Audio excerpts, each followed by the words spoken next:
So in lecture, I wasn't sure if we'd get to this part of the PowerPoint, so that's why I'm recording it. If we got to any part of this, go ahead and just skip forward to wherever we left off in lecture. But just wanted to go over things that can influence pulmonary ventilation. So things that can hinder air going in and out of the lungs. Now, anything that hinders air going in and out of the lungs is always going to require extra energy on our part to overcome so that we still get that proper ventilation, getting oxygen in, getting carbon dioxide out.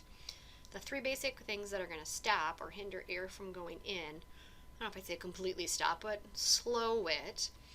Airway resistance, your alveolar surface tension, and lung compliance. And we'll talk about each of these, but first we're going to talk about airway resistance. Just the fact that there is friction. Anytime air goes past anything, even including the various parts of your respiratory tract, there's friction. Just time anything goes past anything, there's friction. That friction slows air down. And if something slows air down, it does require extra energy to overcome that. And so this is talking about friction of all the major non-elastic sources where there might be resistance to this gas or airflow. That's all of our major airways, the bronchial tubes, the trachea, anything your air has to go through that's not stretching, it's all a non-elastic thing, and I'm like, it can all slow air down. And so we want to have as little resistance as possible.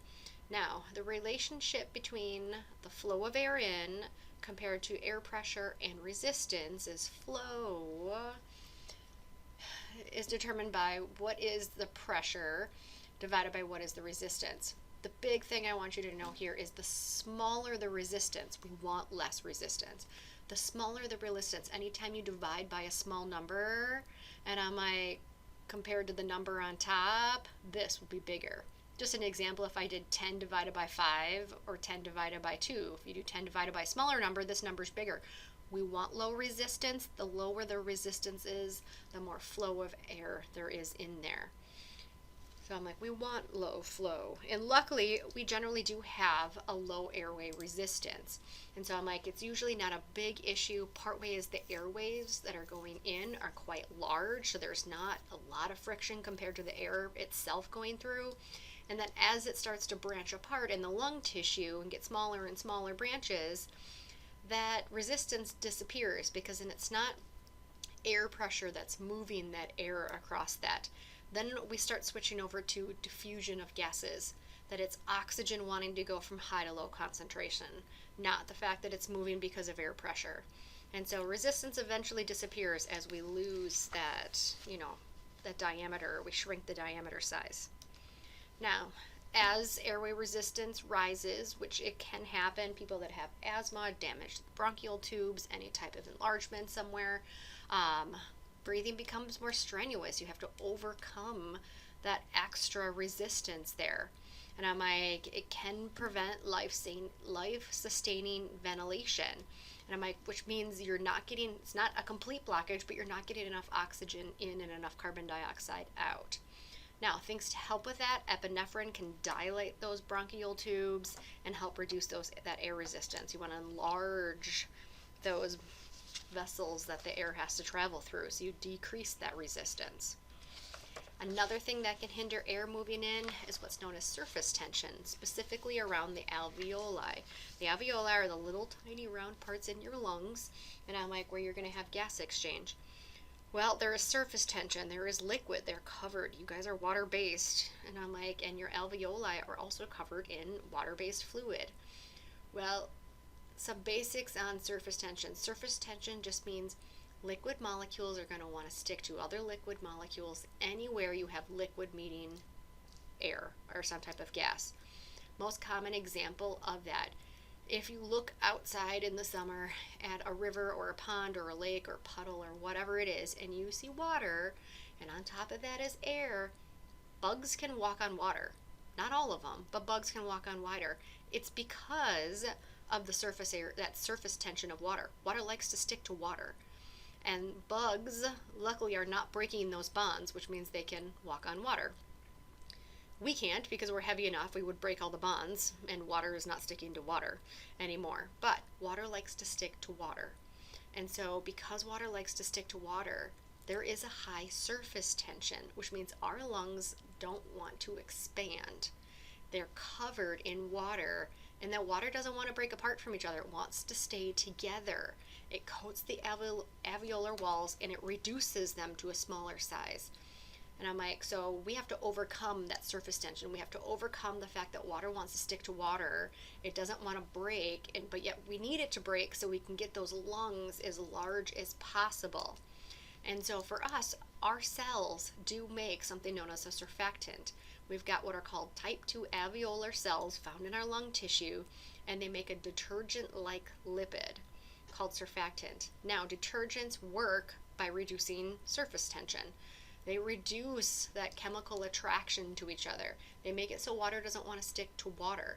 That surfactant that our cells make in our lungs reduces that surface tension, and so that our alveoli don't want to collapse. They can now expand because they're not pushed down on inward by that water wanting to attach to water. Now, we do run into the problem though. Premature infants aren't making surfactant yet. It's one of the biggest issues when a baby is born prematurely. They suffer from respiratory issues. That's because infants don't start making surfactant until they hit about 7 months. And that's why babies that are born before 7 months gestation are usually going to have some type of ventilator that they are pushing that air open.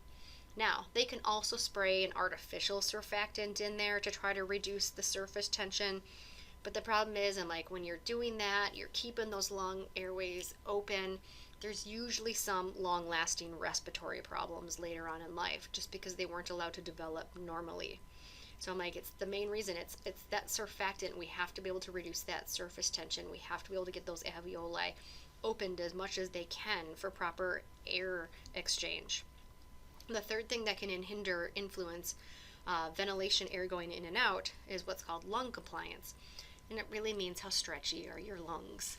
The more stretchy, the easier it is to expand your lungs, and they can bring more air in, and they can release more air out. Now, things that can reduce the stretchiness of your lungs is if you have any type of scar tissue that replaces lung tissue. This happens a lot in chronic smokers. They've damaged cells that can't be replaced anymore, and it's being replaced by scar tissue. If you have for some reason, some type of reduction in surfactant production, that again, it's not that alveoli are not going to be able to expand outward. You might have some type of decrease of flexibility in your thoracic cage. Maybe you somehow have a deformity in your thorax. Maybe you somehow the cartilage that should be able to stretch a little bit, and is now hardening, which means you can't stretch it anymore. Or if you have paralysis of your intercostal muscles, that can all decrease the flexibility of your thoracic cage, which means it's not going to be able to puff up when you breathe, which is going to inhibit your lungs becoming, or having that stretchiness to really inflate nice and big when you breathe in. All right, the review questions at the end. This zone includes the alveoli, and this zone includes the trachea. While the respiratory zone includes the alveoli, that's where actual gas exchange takes place. The conducting zone is just moving air, and through the respiratory tract, and that's the trachea. Breathing air through the nose serves as multiple functions. Which function will be increased when you're breathing dry air? Well, it's humidifying the air, and that's one of the reasons we like to, well, it hurts sometimes when you breathe in the middle of winter when the air is so dry. And is that, yes, we need to humidify that air when we're breathing in dry air. Occasionally, food or liquids will go down the wrong pipe, initiating a cough reflex. It's the epiglottis that's been breached, the epiglottis that's supposed to be able to go back and forth and separate food versus air. Well, sometimes it doesn't do the greatest job, especially if you're talking while eating. It doesn't know what it's supposed to be doing. Are you supposed to be moving air, or you're supposed to be moving food? And it happens that things go down the wrong pipe. Men tend to have a deeper voice than women because their vocal cords are both longer and thicker, and that when we move them, they just give a deeper sound to them. The most violent coughing is initiated when foreign objects contact what's known as the carina, right where your bronchial tubes break into your left and right lungs. It's kind of like a last-ditch effort as something got in there that's not supposed to be. Let's try to cough it and get rid of it. Which of these is not part of the conducting zone? The part that's not part of the conducting zone are your alveolar ducts. And I'm like, it's there where we can actually start having some respiration or gas exchange taking place. Everything before that, it's just moving air. There is no gas exchange taking place at all. The respiratory membrane is composed of what's known as the alveolar membrane, it's the alveoli, the capillary wall, your blood vessel wall, and then their fused basement membrane. So it's where you have blood vessel meeting alveoli, they're fused together. That's where you have respiration or gas exchange taking place. How is it possible to remove a section of the lung without damaging neighboring sections of the lung? Well, there's kind of two of them that are correct. One, the bronchopulmonary segments are separated from each other, and the lungs themselves are composed of separate structures. They're each their own little lobe served by their own bronchus. The pressure that's in the alveoli is known as your intrapulmonary pressure. And if your transpulmonary pressure, so difference between intrapulmonary and intrapleural, if your transpulmonary pressure were to suddenly decrease, what would happen in the lungs? The biggest, they would immediately collapse. You need that transpulmonary pressure of approximately -4 or 4 less than atmospheric pressure. If you didn't have it, like if it was, -2 or even at 0 or above, and I'm like, meaning it would be more than atmospheric pressure, the lungs are going to collapse. Air moves into the lungs during inspiration due to the force of atmospheric pressure. Pressure of the air wants to go where there's less pressure in the lungs. Infant respiratory distress syndrome occurs because premature infants lack the ability to produce surfactant. And I'm like, which lowers the surface tension? And that surface tension is what's going to cause the cells, or not even the cell, is going to cause the water molecules to attract to water molecules and eventually pull in and shrink those alveoli, causing lung collapse.